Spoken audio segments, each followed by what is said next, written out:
อ้าวเส้นเก่าเส้นเคยเรียกพร้อมผลิตพร้อมเนาะตอนนี้เขาอยู่กรุงเทพนี่มากันทีมงานด้วยกัน4 คนเนาะตอนนี้เขากำลังจะเดินทางไปพัทยาจังไหนไม่ได้ยินข่าวไว้ในที่สูงตอนนี้คนเราอ่ะสบายดีเนาะนี่ก็คือว่าเราเดินทางไปพัทยาที่มันเป็นว่าที่เป็นระยะซีมีอะไรแน่มีร้านติดตามติดใจมีคุณดูมาเห็นเนาะตรงนี้ตรงไหนเห็นดูดิ แล้วตอนนี้เขากำลังจะไปพัทยาเนาะที่จริงเขามาฮอดกรุงเทพตั้งแต่เมื่อวานแต่ว่าเมื่อวานนี้เขามาฮอดแมนฮอดตอนดึกเนาะเขาก็เลยบ่ได้ไปเที่ยวใส่ก็เลยนอนอย่างเดียววันนี้ตื่นเช้ามาประมาณเวลาเขาตื่นมาประมาณ7 โมงเนาะเขาที่ไปพัทยานี่ใช้เวลาเดินทางประมาณ2 ชั่วโมงเนาะแล้ววันนี้เขาไปแบบชิวๆวันนี้เดี๋ยวไปเจอกันเลยอยู่พัทยาจะเป็นยังไง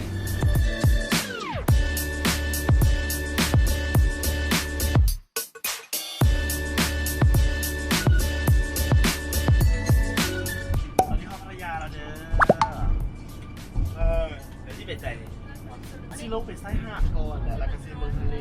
เลยสิพาหมีไปเบิร์สาวเป็นฝั่งของโบ ใช่เลยแค่2 โมงกว่าเนี่ย ใช่อันนี้ก็แล้วเอิ้นว่าหาดจอมเทียน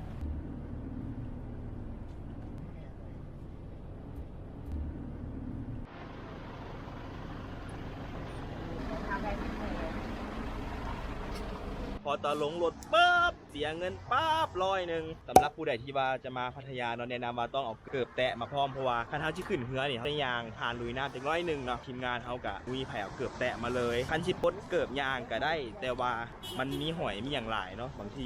มีเศษนั่นเศษนี่มันปักตีนเขาแล้วแบบอันตราย คือเกิดแล้ว คือเกือบเท่าไหร่ 100 บาท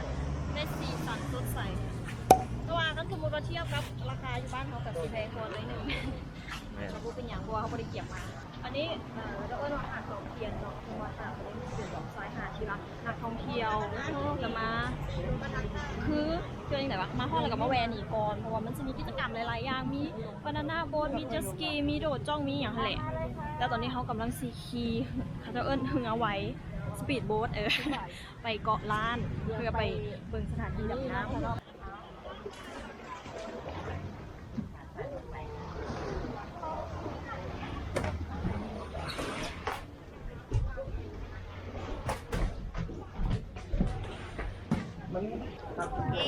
ังขึ้นเรือกำลังสิไปเกาะล้านแต่ว่าก่อนเสร็จหัวหันเขาสิโดดจ้องก่อน โดดจ้องอาชิโดด ทุกคนเลย ขึ้นจ้องเหรอตายแล้ว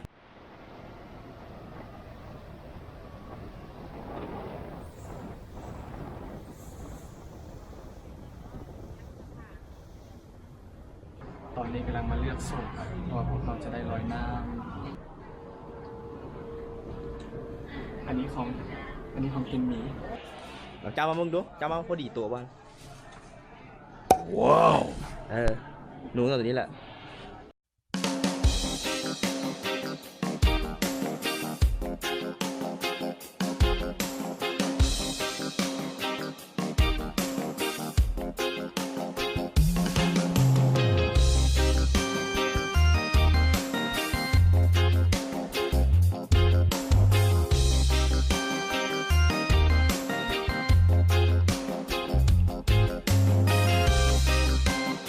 อธิบายอุปกรณ์นะ ตัวนี้อุปกรณ์เป็นอุปกรณ์ที่เราใส่ในแมนป้องกันเนาะความปลอดภัยเซฟตี้เนาะก็จะเป็นเสื้อชูชีพแล้วก็จะเป็นแนวฮัดเนาะเพื่อให้ฮัดแน่นๆต้องฮัดแน่นเพื่อความปลอดภัยตัวนี้คิดว่าน่าจะแน่นแขวกที่ได้ไปลองคนหมู่เนาะมันยังขึ้นหน้าโอ้ยอีกแล้วอีกแล้วโน่ยังไงฮัดแน่นได้เลย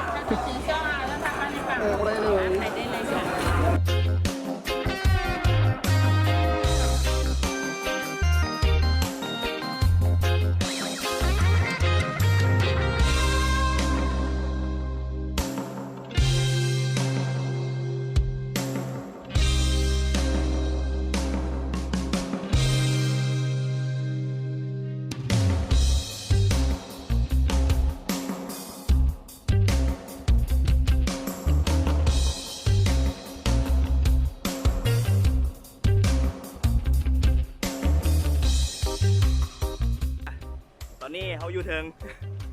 อากาศแบบว่าเมื่อกี้ ตอนขึ้นนะเขาบริถ่ายลืมกดถ่ายตื่นเต้นเนาะขึ้นปุ๊บก็จะบอกว่าแล่นเลยข่อยกันแล่นขึ้นเลยโอ้ยแต่ว่าขึ้นมากะเอาได้ขึ้นมาแล้วกะโอเคกับเสียวๆอยู่เนาะ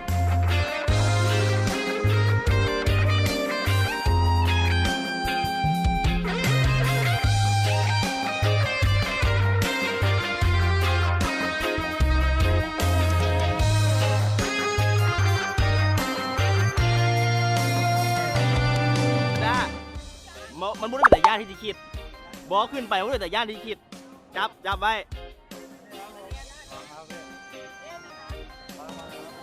แต่ได้แล้วขึ้นไปแล้วด้าแลนเด้อแลน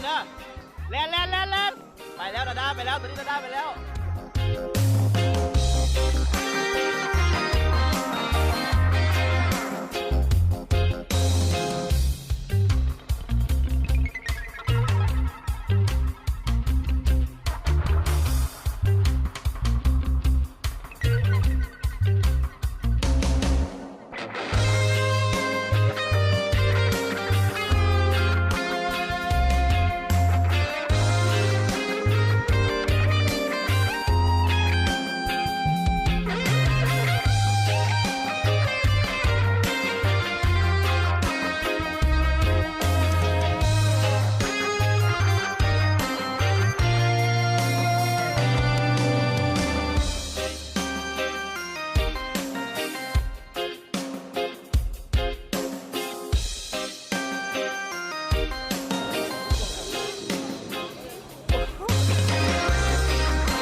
เป็นไงความรู้สึก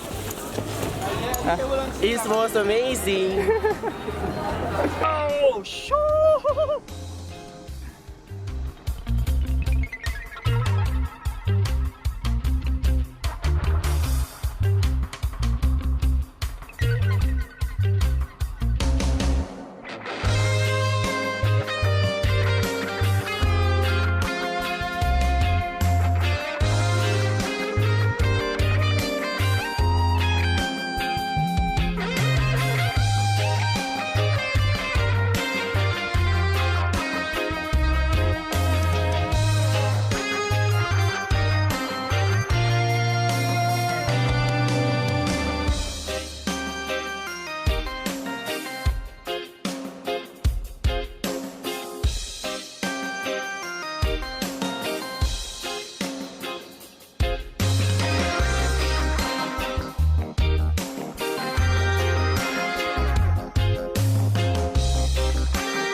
ตอนนี้มาฮอดบอดดับน้ำแล้วเดี๋ยวสิลองไปดับน้ำเบิ่งครับ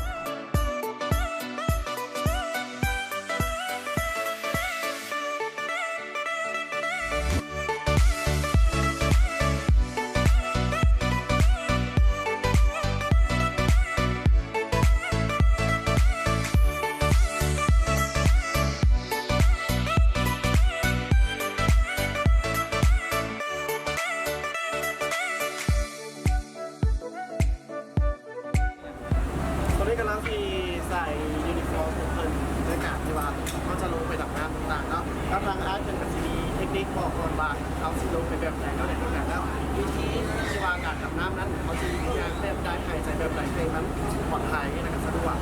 เดี๋ยวเรามาเริ่มใส่ยูนิฟอร์มกันเลยเริ่มจากตรงนี้ก็เลยนี่นะ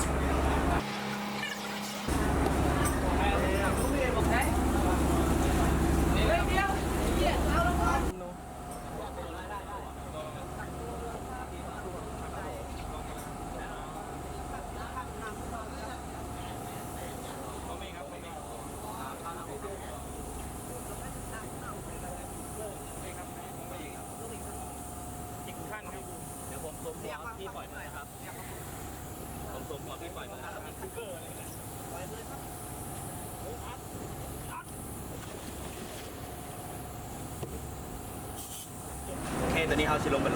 ลงไปดำน้ำเบิ่งเราเมื่อกี้กับมีผู้เชี่ยวชาญเพิ่นมาบอกวิธีว่าลงไปแล้วต้องเฮ็ดจังไดเมื่อกี้ก็ไม่ได้บอกมาแล้วเนาะที่เขาไว้ถ่ายเขาตั้งใจเบิ่งมื้อนี้เขาบ่ได้เอากล้องกันน้ำมา แต่ว่าบางทีก็ใส่ภาพจากงานไอ้น้องเพิ่นเนาะนี่โนลงไปแล้วขึ้นมาเพื่อนบอกว่าเยี่ยหูบ่ผ่านแห้งดันเพราะว่าลงไปแล้วมันมีการกดดันเนาะเจ็บหูข่อยกับบ่ฮู้สิเป็นจังได๋เนาะก็บ่เคยดำน้ำมันจะร้องเบิ่งมันบ่ไหวก็ขึ้นมาตอนนี้ดาด้าลงไปเลือกแล้วสงสัยมันโอเค เคลียร์ไม่ออกเหรอครับ ไม่ได้ ไม่เป็นไรครับ เพราะเรากดลองเรียนตลอดเลยเราจะ ตอนนี้ตัวฟิตปล่อยมือนะครับ เสียงผูเล็กน้อย แต่ว่ายิงอาจจะไปต่อได้สำหรับดูเสียงผูหลาย มันมีแห่งกดดันของน้ำต่างๆแต่ว่านาด้าลงไปแล้วนาด้าอาจจะเคลียร์ลมในหูได้นะถ้าบุญนาด้าต่อนาด้ามาได้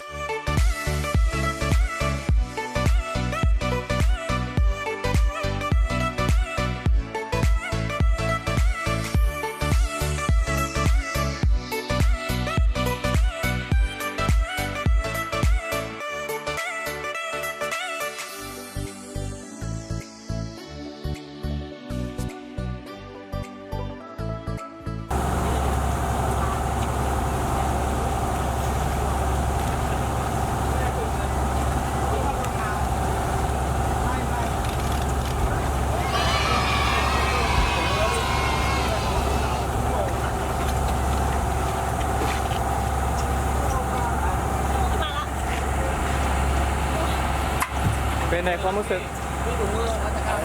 เราลงไปเป็นปะการังงามถ้าพิษกา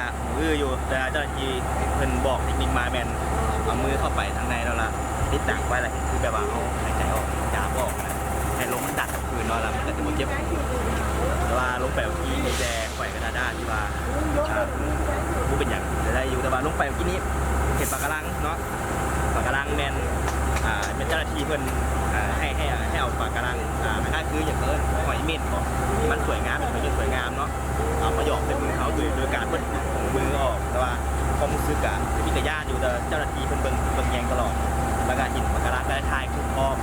แล้วเห็นแต่ให้อาหารปลาแล้วก็เลาะเบิ่งอะไรเลยเขารู้สึกว่างามดีเคยจับน้ำเคยไปเห็นเนาะ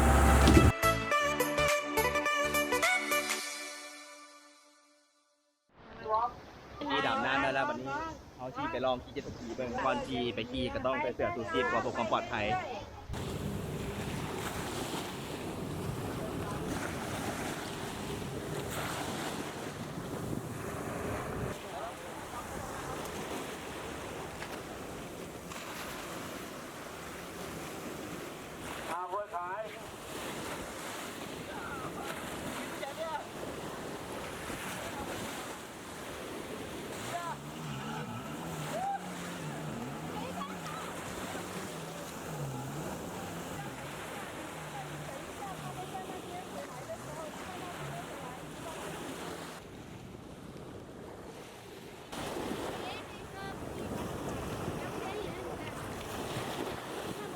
และตอนนี้ก็อยู่ในเจตสกีแล้วเนาะสิพาทุกคนไปดูว่าเดินขี่เจตสกีในทะเลมันสิดีซิ่งสำใดหาคนกันเด้อ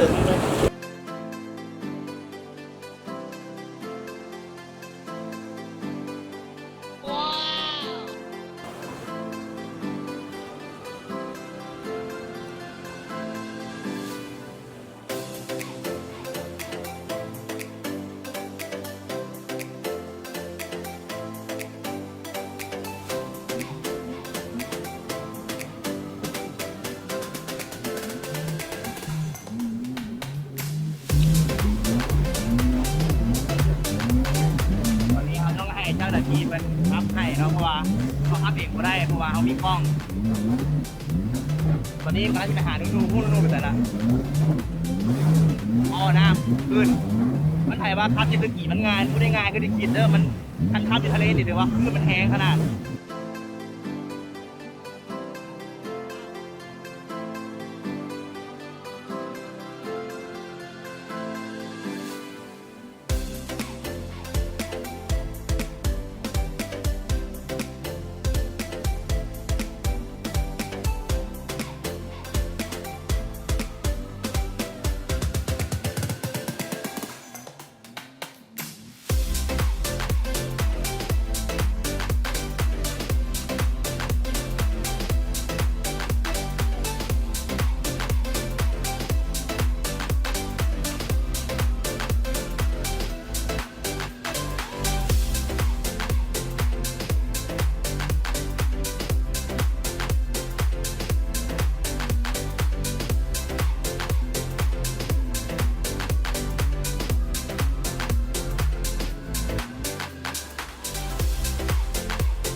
ตหมดแล้วแบตตัวเองก็หมดเมื่อยแล้วก็ม่วนเนาะแล้วก็แบตกล้องก็สิเบิดแล้วแต่ว่าสิขอตัวไปซากแบตก่อนเนาะไปซอกกินข้าวกันจักหน่อยนึง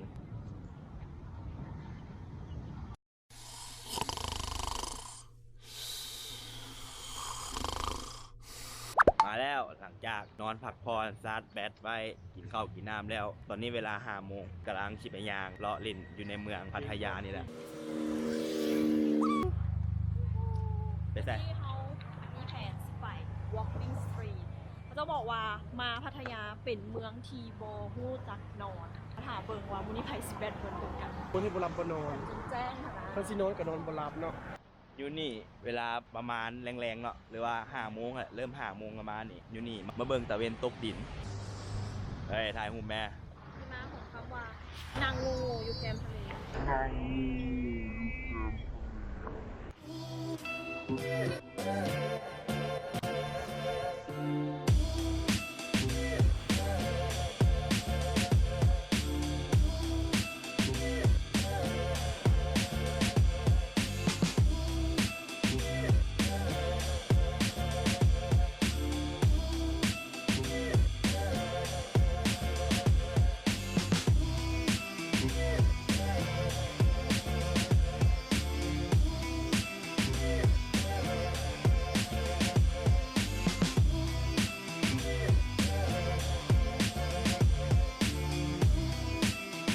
ตอนนี้เขากำลังจะไปกินข้าวอยู่ห้านปูเป็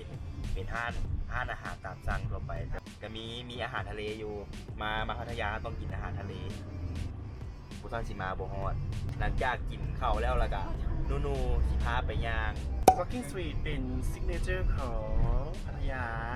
คนไทยมาก็ต้องได้มายางเลาะเบิงว่าสิถึงอกถึงใจ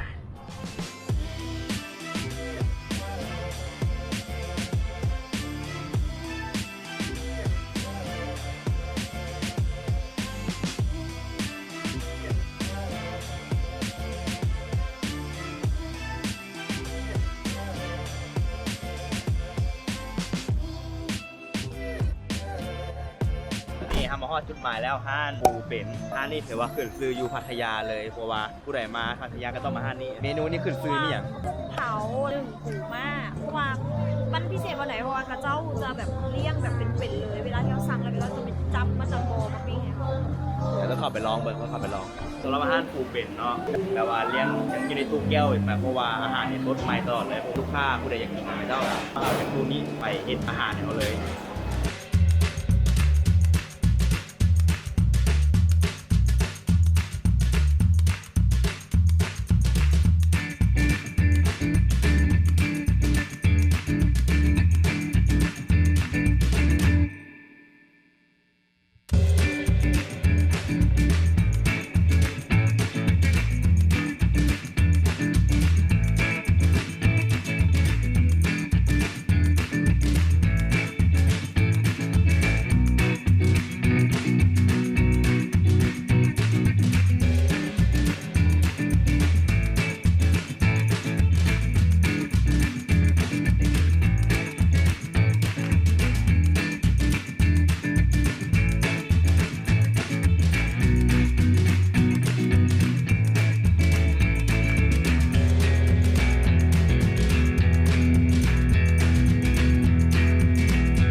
มีไผ่นั่นเลยเบ้าอย่างเลยหิวแห้งกันกันทิมทีผู้เสื้อเบิ่งจากอาหารได้ไหม สมที่อยากมา ได้ไหนนุ๊ก นี่เป็นคนกินกุ้งกินหมูบ่ได้ไหนแต่ว่ามาพอถิ่นแล้วกินบ่ได้เก็บยาแก้แพ้ไว้อยู่แก้ไปแล้วเต็มที่มาเลย โอเคเดี๋ยวสถานที่ต่อไปไป walking เนาะเดี๋ยวไปเจอกันทุกคนเลย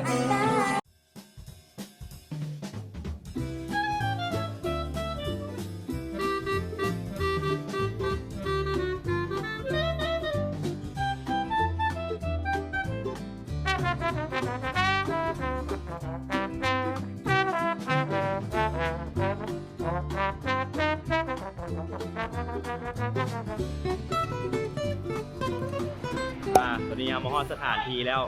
เขากำลังยางเลาะเบิ่งอยู่แล้วว่ามันมีอย่างแน่เนาะอันนี้เขาเอิ้นว่า walking เนาะ walking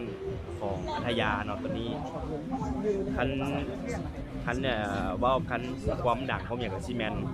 เข็มของบ้านเฮาแหละเนาะแล้วก็หรือว่า walking อยู่บ้านเฮาแหละอันนี้เป็นจุดเด่นอีกจุดหนึ่งเป็นของเจ้าเนาะ walking พัทยา ซิกเนเจอร์ signature เลย แต่ว่าบอลนี้แนะนำว่าน้องๆที่อายุ 18 ลงไปอะนะควรมาเนาะเพราะว่ามันก็จะมีแบบหลายสิ่งหลายอย่างที่ควรจะเป็นมิตรผู้ใหญ่มาทำหน้าวีเชฟหน่อย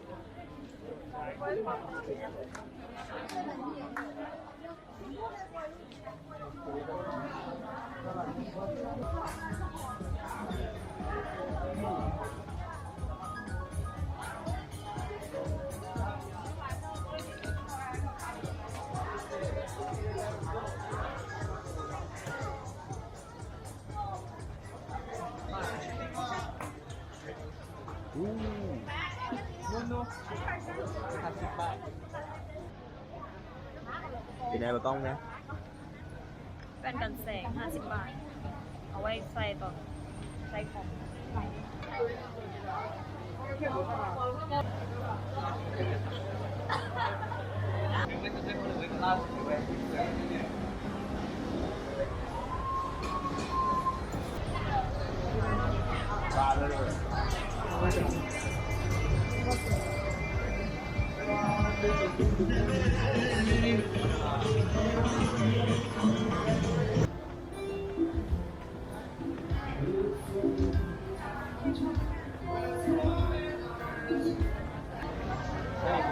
นี่ยางเข้ามากับเบิ้ลสองปากทางนี่กับเจ้ากับขายเครื่องมีห้านขายเครื่องแน่มี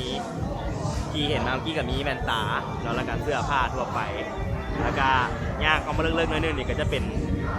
พวกห้านผับห้านนั่งกินดื่มเนาะเข้าไปข้างในให้คึกคืนกว่าเก่า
ตอนนี้หลังจากเข้าไปเบิ่งแล้วบรรยากาศก็โอ้เป็นแต่ย่านหน่อยหนึงแต่ว่าตอนนี้ก็ได้เข้าไปฟังเพลงอยู่ห้านหนึ่งรู้สึกว่าห้านตัวไปของจริงรู้สึกว่าโอเคสุดละตอนนี้ก็ชีกลับห้องละเอาไว้เดี๋ยวพัฒนาเดี๋ยวไปใส่เดี๋ยวทายให้เบิ่งอีกแต่ว่าตอนนี้ไปก่อนแล้วบาย